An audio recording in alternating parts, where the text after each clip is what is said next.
Meus amigos, vamos abordar. Eu fiz uma pesquisa sobre o sudário de Turim, o Santo Sudário.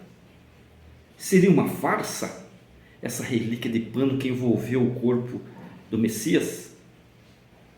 Ou não seria? Vamos tirar nossas conclusões. Eu já tirei as minhas, e você? Para muitos, um tecido de puro linho que carrega uma polêmica inconsistente e possivelmente uma farsa. Para outros, a prova mais fiel da existência de Jesus, pela qual é possível até obter características físicas do Messias. Sabiam? Eles falam isso. Em torno de muitas discussões em diferentes momentos da história da humanidade, o Santo Sudário continua dividindo opiniões de cientistas, céticos e fiéis, que tentam fazer valer seus poderes de persuasão. A tradição registra que o pano de linho com medidas de 4,36 metros de comprimento por 1,1 de largura e apenas 0,34 milímetros de espessura envolveu o corpo de Cristo depois de sua morte na cruz.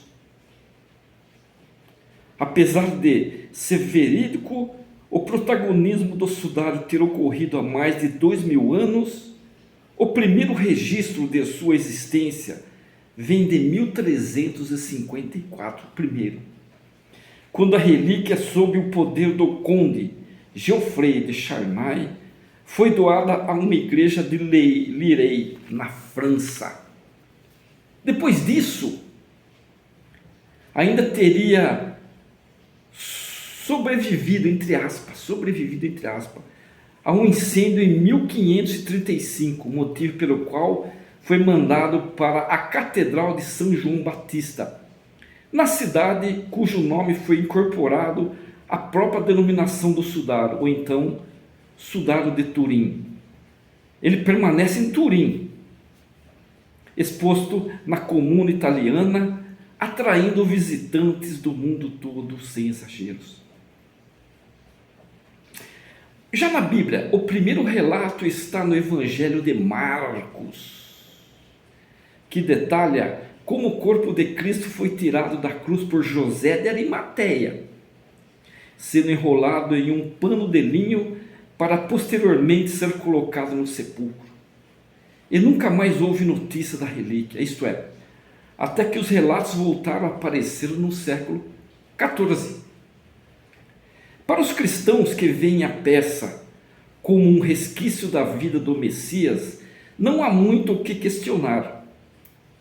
O simples ato da fé já é motivo para mobilizar multidões que querem ver o tecido de perto. Contudo, não é só essa possibilidade que torna tudo mais atraente em torno do sudário, o Santo Sudário.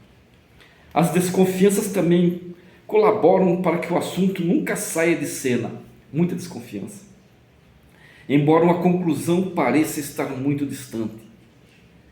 Desde o seu primeiro registro medieval, há resistência em se consentir a veracidade do objeto, o que iniciou uma disputa que ainda não acabou. Ainda no século XIV, o Papa Clemente VII acabou sendo conivente com a tese de que as marcas do tecido eram pinturas feitas para retratar o verdadeiro sudário, hipoteticamente desaparecido.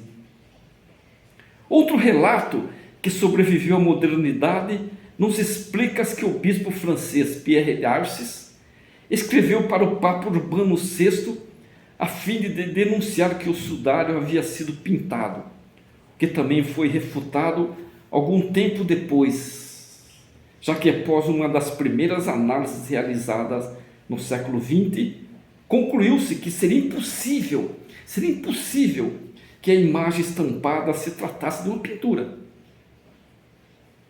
Isso porque apenas a camada superficial do sudário é pigmentada, sendo que se o tecido fosse pintado, mais de uma camada de fibras seria tingida. Nenhum artista seria capaz de obter tamanha leveza nas mãos, de modo que apenas a primeira camada de fibra fosse pintada. Um hiato de 500 anos colocaria aparente fim na discussão, mas só até que uma fotografia tirada em 1898 revelasse novos contornos às formas. No negativo da fotografia tirada pelo italiano Secondo Pio, a imagem de Jesus se tornava mais nítida, dando início à série de investigações minuciosas ao plano.